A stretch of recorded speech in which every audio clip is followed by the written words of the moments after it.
And in terms of the ecological sustainability, let's take that first. We're going in a really interesting direction because there are more and more consumers are more and more demanding when it comes to sustainability credentials, and they're more and more allergic to greenwashing, and they're more and more educated about how to spot something that isn't really sustainable but looks sustainable, right?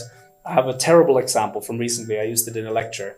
The last straw, it's called, and it's a metal straw in a plastic package, a metal straw, fold-out straw, in a plastic package that you can wear on your belt.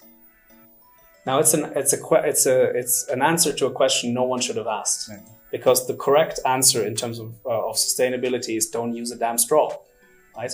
But instead they've built a metal straw which has a ridiculously high carbon footprint, because where does metal come from, right? You need to dig it up from the earth, you need to heat it to 2000 degrees, smelt it and form it. And it comes in a hard plastic container. So every plastic straw ever made is more ecological than that solution. But that's touted as something that is ecological. So no, it's greenwashing, obviously, right? And so this kind of stuff needs to stop, but also consumers are more and more savvy to this.